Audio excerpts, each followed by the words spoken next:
Good morning. This is all about stocks. My name is Alan, and I have Mr. Zelensky up here on Twitter. So this is just I'm going to be repeating as I talk. So I'm going to be trying to find um, just little war videos of Russia and Ukraine and Russia here on Twitter. And we're just going to be talking about Ukraine and Russia briefly and my thoughts of what's going on with Russia and Ukraine. And let's see who all agrees. Let's see if I can get some comments. I have roughly 8 subscribers. It would be nice if any of y'all would subscribe, and I would love to get some feedback, some comments. So let's see what we got. Now, right now, as far as I can tell, Russia seems to have most of Ukraine and Kiev encircled. Now, according to Zelensky here, um, Zelensky is saying that they've replenished their arsenal. Now they've also seemed to be taking back Ukraine. Now, that would be very impressive. That would be a great feat in itself. Now, a couple days ago, Russia and Ukraine, they were in a peace negotiations, or a truce, if you would. They were allowing, or Russia was allowing citizens to vacate. Now, there was a few days prior to that, there was a difficult decision, or a what would you say, a non-negotiation, because Ukraine wanted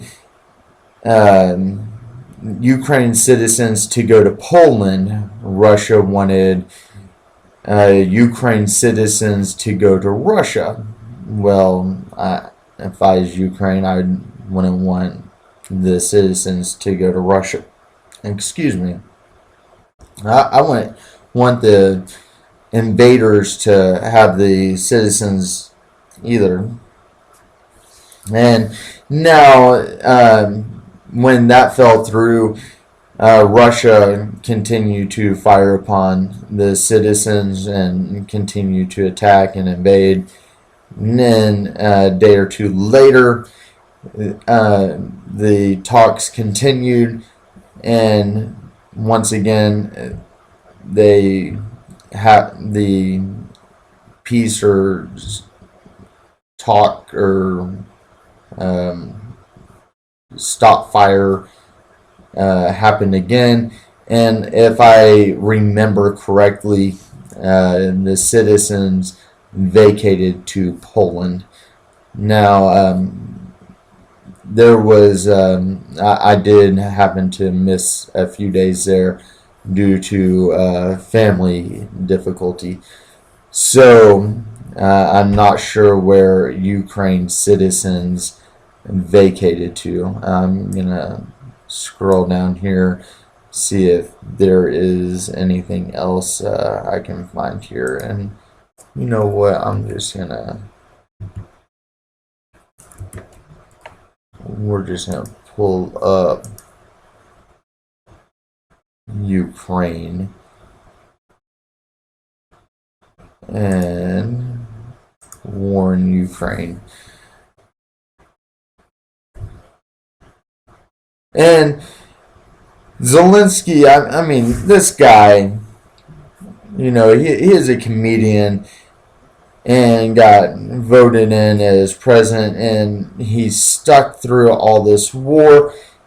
Now, you got to give this guy credit. He's a true hero for the Ukrainians. He's just all around stand up guy.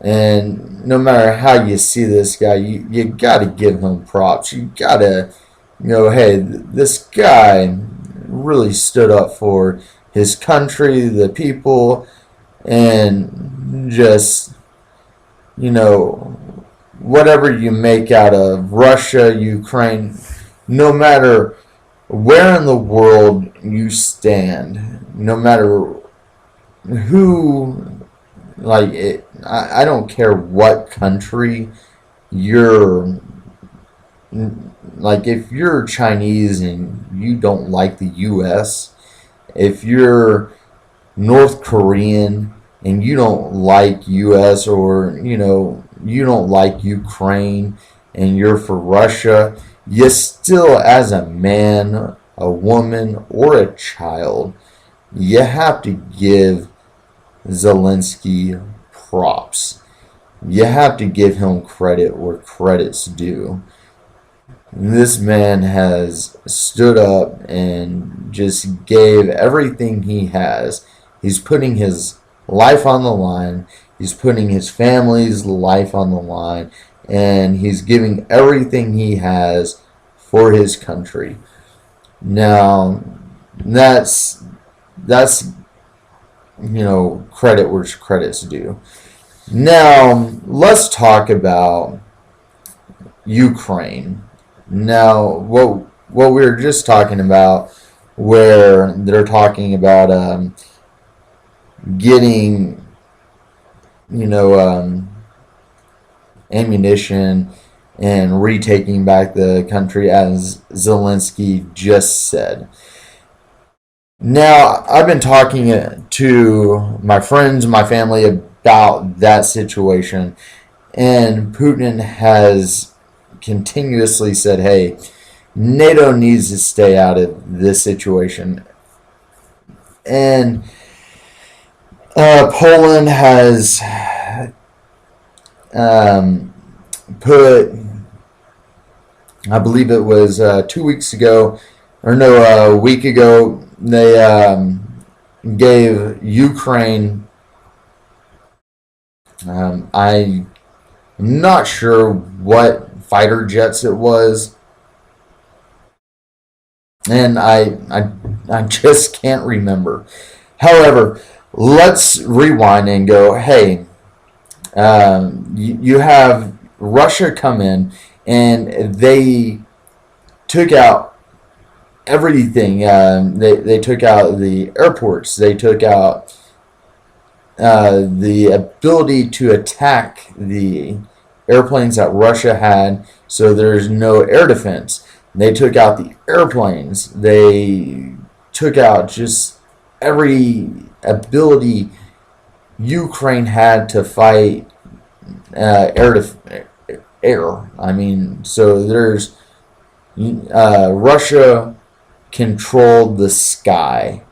Now Russia comes in and brings in their army, and they're just trying to, let's say, civilly, and I am using that word as liberally as I can, because we all know they're killing civilians, and when I say they're trying to control their army's trying to control the Ukrainians.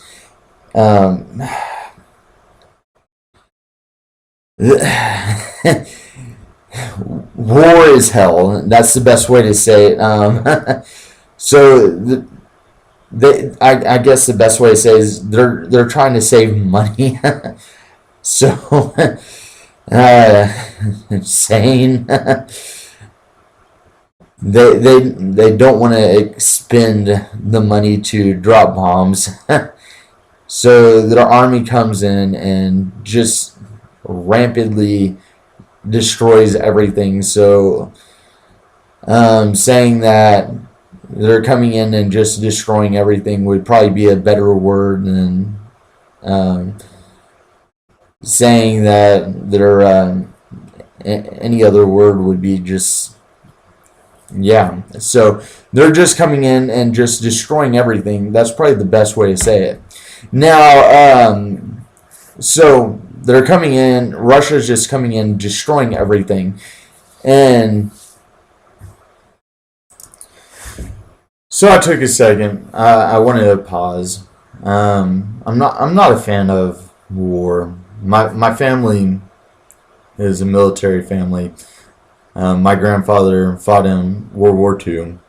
My father is Vietnam, and there's that saying, "War is hell," and I'll be honest. The whole nuclear thing scares the hell out of me. Putin's been throwing it around. So, trying to talk about this is a little kind of scary, I guess.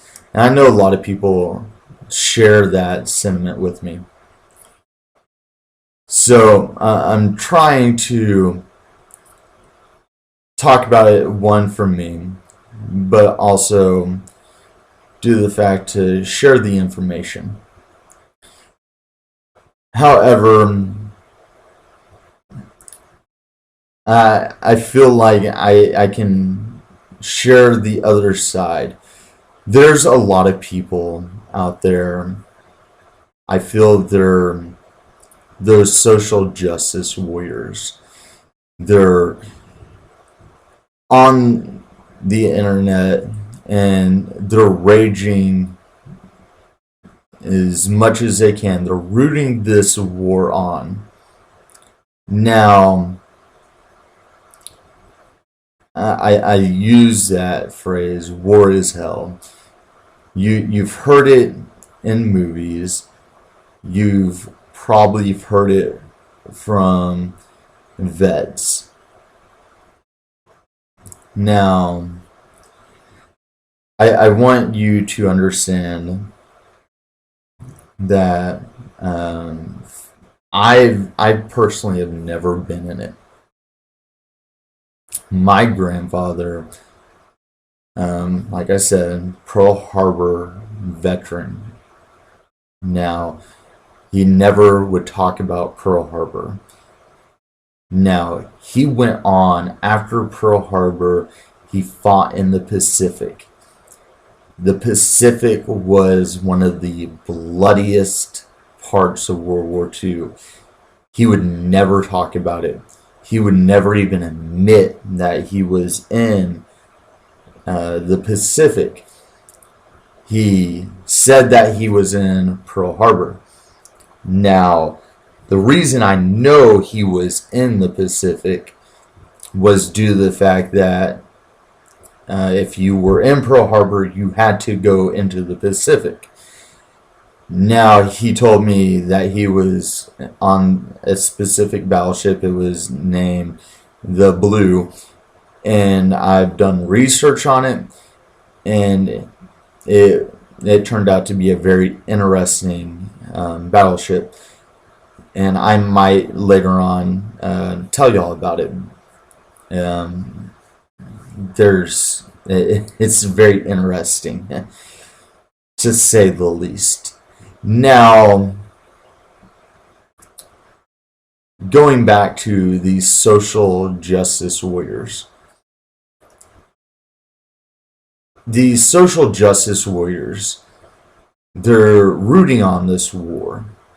Now, these politicians, they're listening to you. They are hearing what you have to say. So, if you are rooting on a war, or you are saying that you are siding with Ukraine, you want to be with Ukraine, you want to side with Ukraine, you want this, you want that, then as your elected Democratic officials, then they believe that they have to do this to win your vote again. So they're going to do whatever it takes to continue to win your vote. Now, if you're sitting there continuing saying, hey, we want a war, or we want World War III, or whatever, they're going to continue to push for that war. And if you're pushing saying, hey, World War III is coming, we want it, then that's what's coming. Because you're pushing for it as this social justice warrior. Now, I can't explain to you how stupid that is, especially if you're between the ages of, let's say, 13 to 35, because you're going to be drafted to World War III. You're basically committing suicide. Now, I use that term dead center because, hey, there's weapons that we don't even know that exist. There's drones with guns on them, and I'm serious. Now you're going to be going out there trying to shoot down a drone that has an automatic machine gun on it that you're trying to shoot, that's just shooting you down. We know those exist. Now you're going to be trying to shoot this drone down that's, 500 feet up in the air?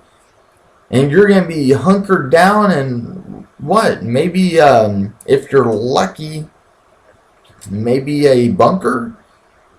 And if this drone doesn't have a bomb on it or something and blows you out of the bunker, now, that's theoretical, but you get my point.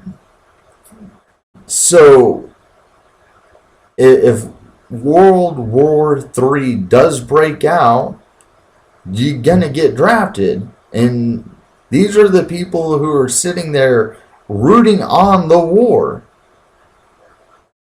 Okay, so let's step back.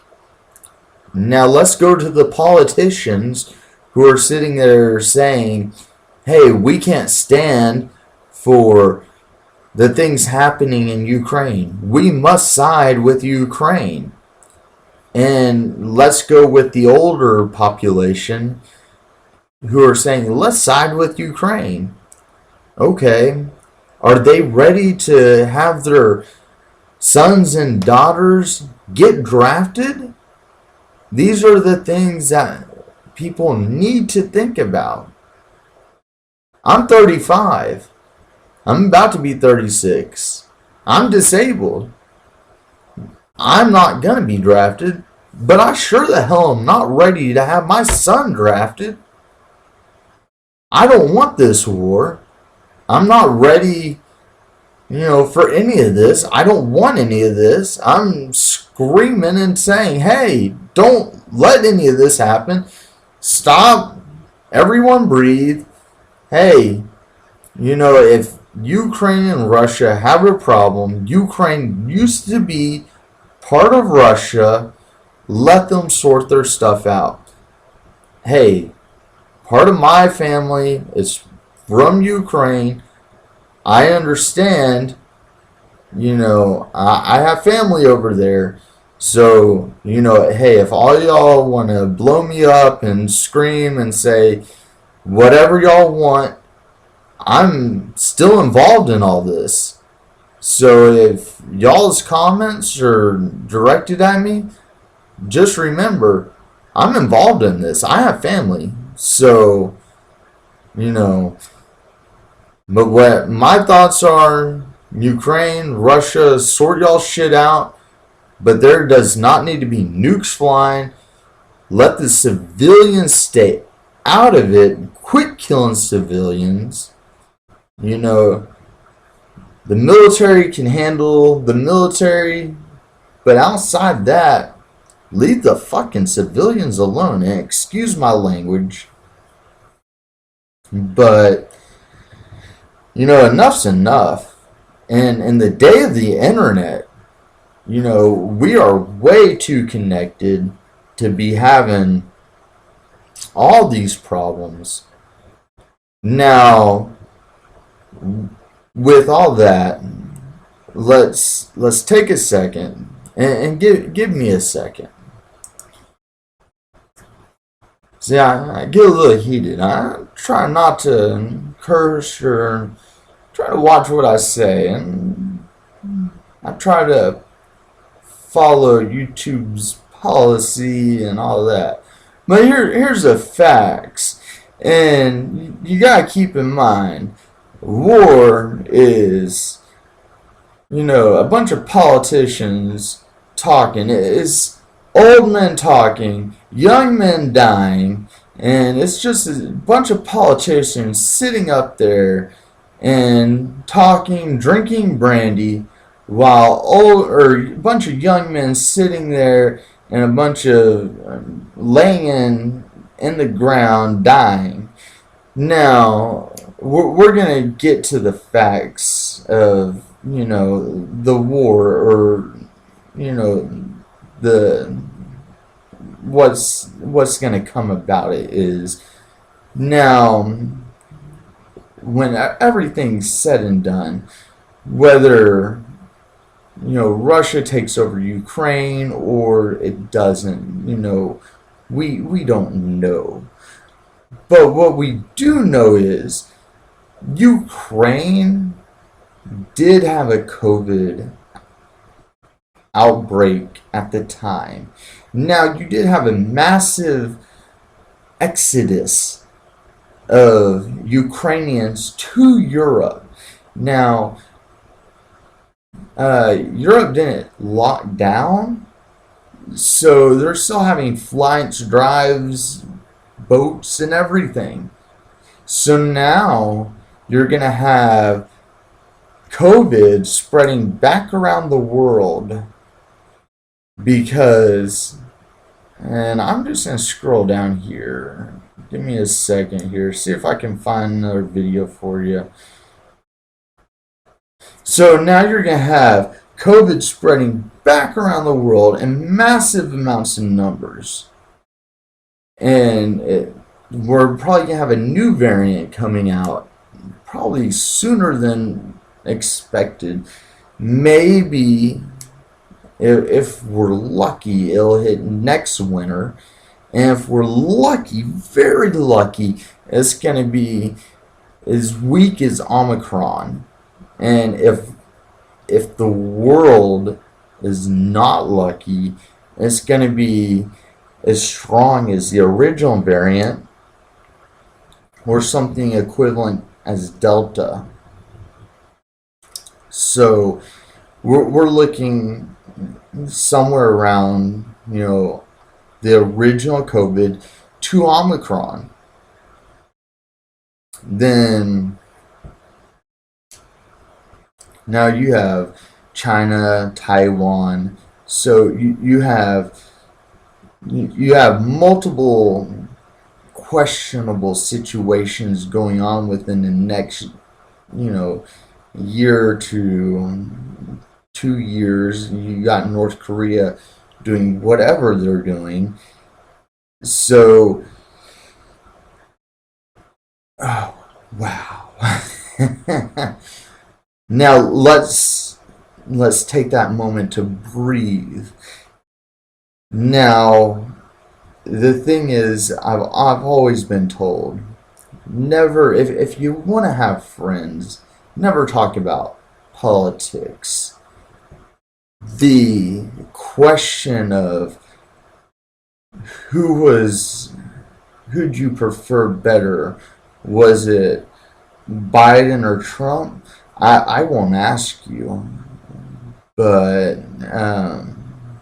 ooh, I'm not going to ask. I'm not going to ask for a comment. But I will state this.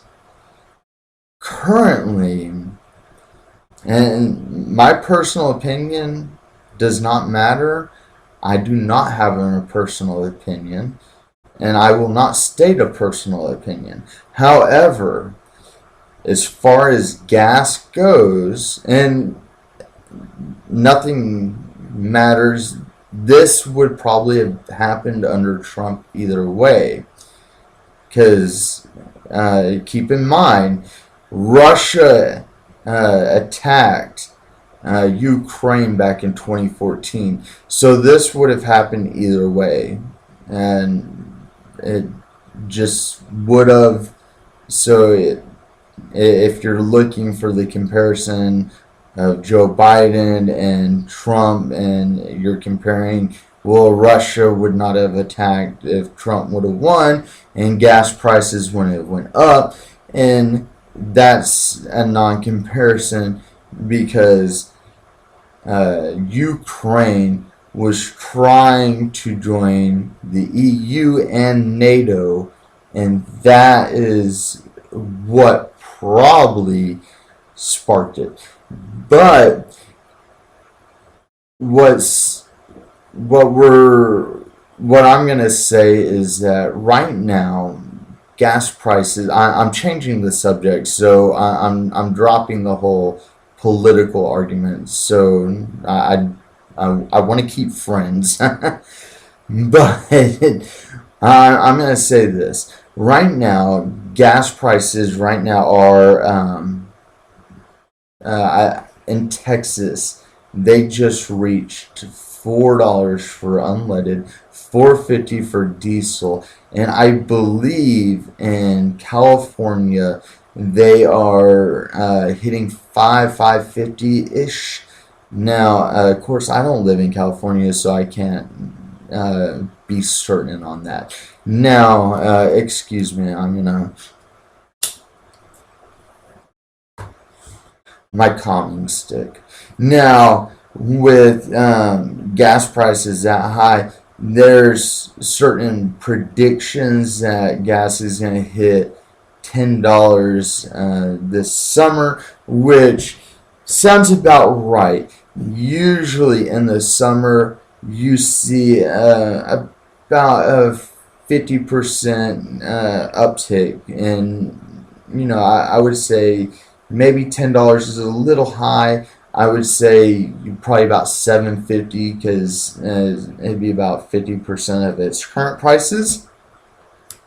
So that would be my guess. But with the current war, and if Biden keeps on banning, and with everyone else continuing to ban Russia, and then we're going to export our gases, I would go along with that $10 prediction.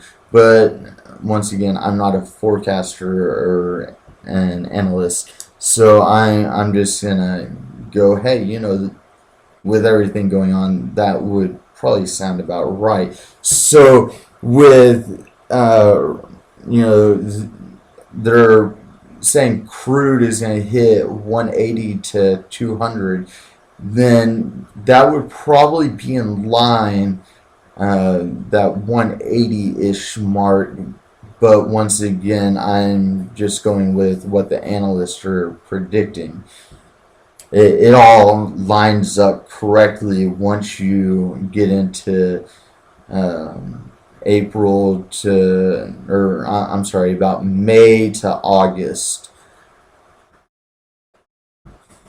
Now, with that being said, if you add in, if China starts acting up and China attacks Taiwan, and then you have North Korea, attack South Korea or something like that, because keep in mind, South Korea just did a presidential election, so that could really change the ball game if South Korea starts acting weaker, and then you have China attack Taiwan, because China's just biting at the bits to do it. And they've been saying it, they want to, and they've been practicing their military drills just like Russia was.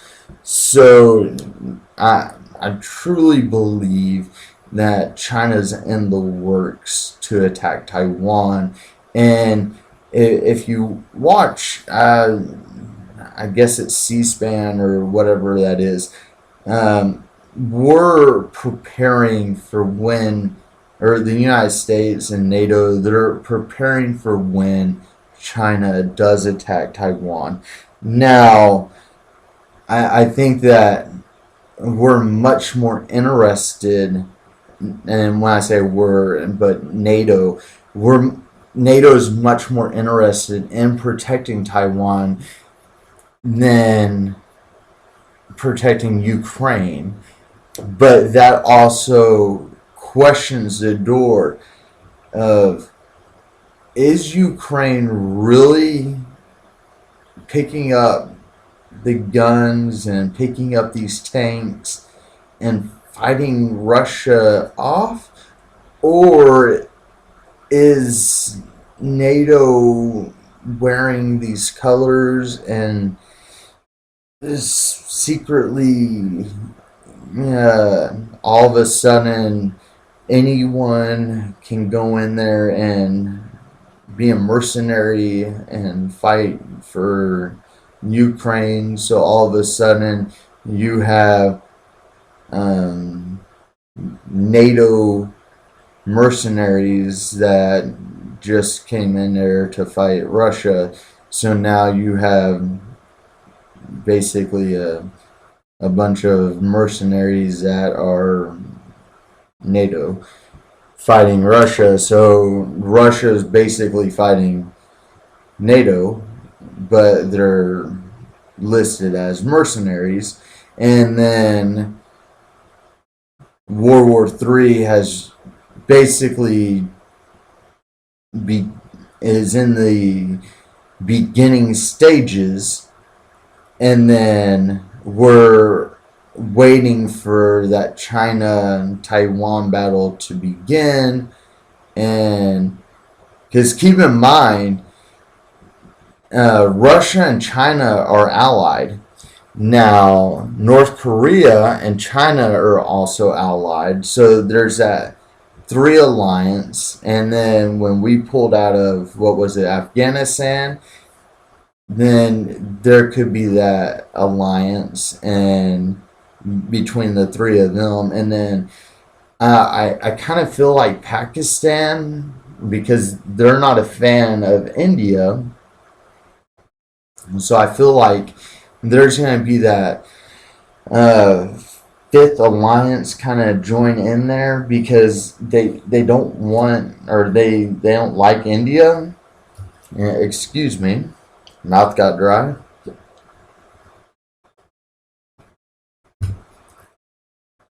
So they don't like India.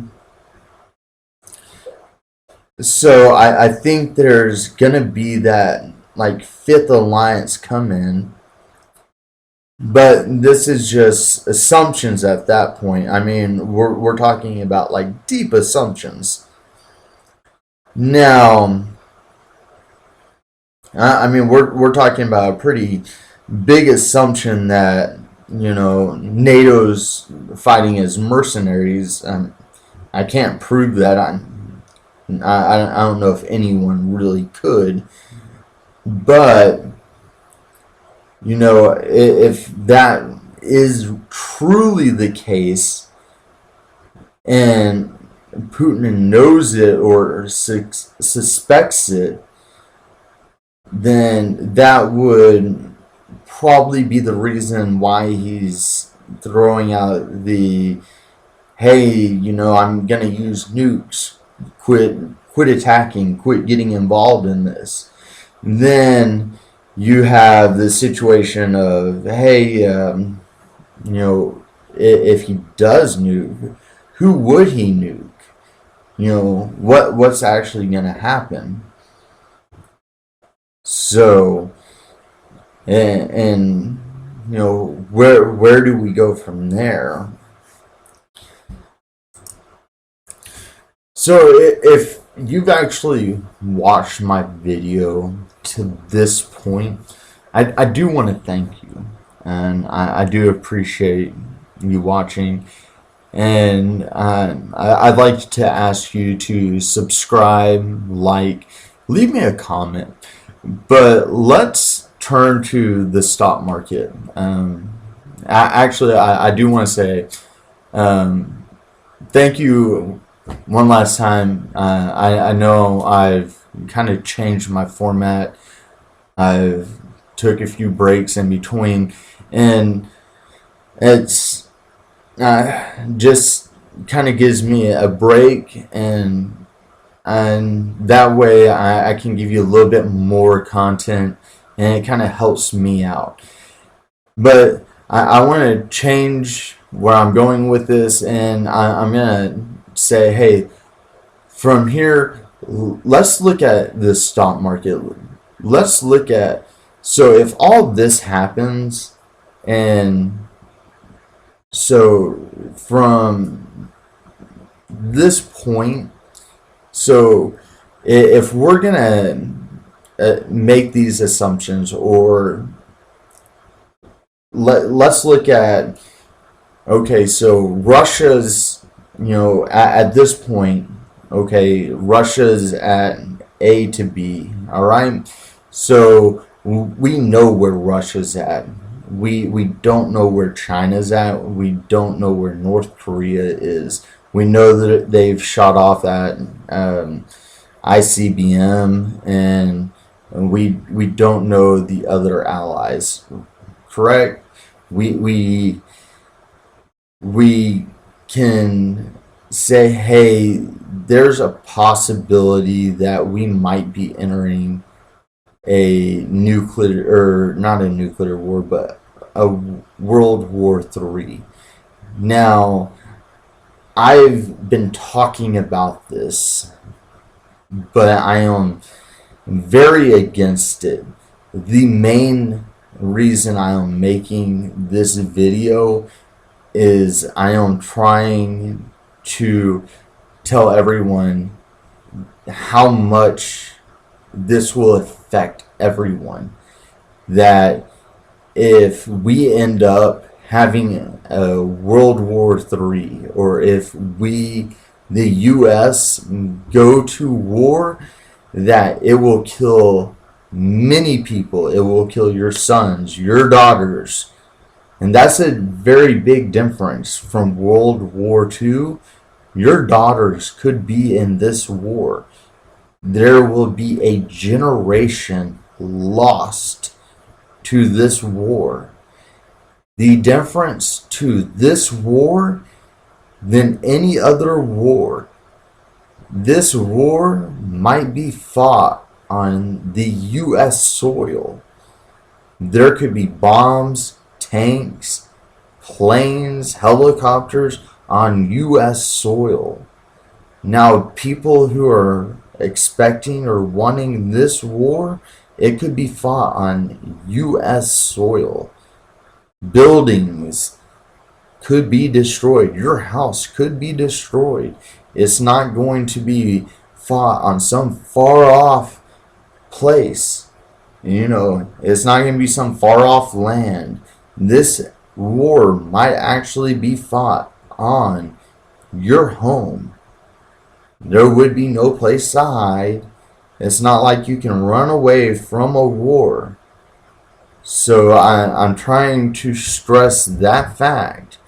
Unless you're ready to sign up for this war, or you're ready to send your children to this war, then you should not be ready or be, super excited, or telling people, hey, let's back Ukraine, or, in any shape or form, be excited about it.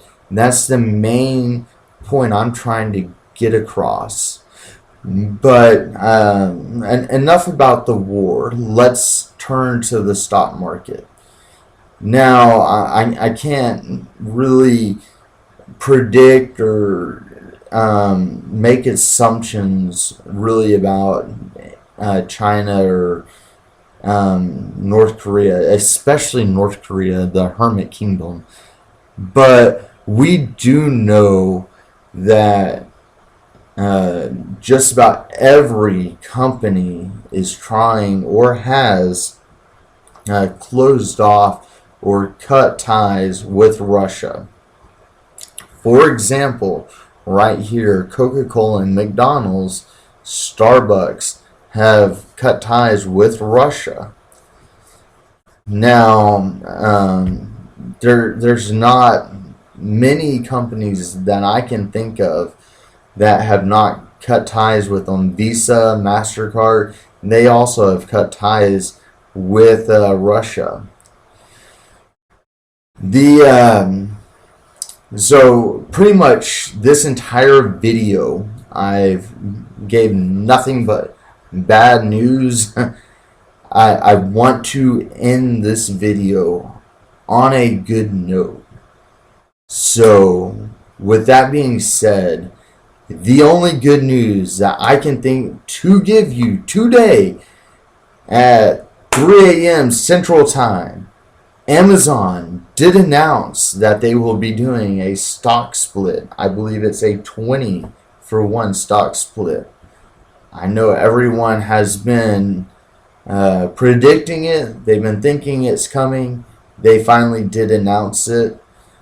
So get ready. If you have Amazon, great. Google's going to be doing it. So what you can hopefully be getting ready for is a short-term bounce.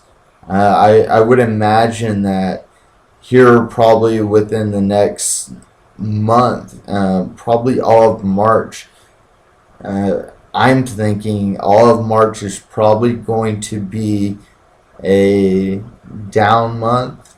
That's what I'm thinking, just due to the inflation and the Fed and the what's it called, the 0.25 or the 0.5 rate increase. But after that, after mouth again, dry again. After we get past all of the variables of March, then we have April and May, June. That's probably going to bounce the market. And then June, July, we might see a little steadiness or a little volatility. And then we get August and May, or August, September, October, and that's when we're going to probably see that high volatility again. And that's the end of the years when we're probably going to see that high volatility again, just like we saw at the end of last year. That's just what I'm thinking. Of course, if you follow, this, what the stock market showing you, if you follow the analysis, then you're going to be your best off. Just don't try to make predictions. Don't jump in. Just buy the analysts. Make short, quick decisions, and you'll probably be your best off. So what I'll try to do is I'll show you a few companies, or maybe dividend companies.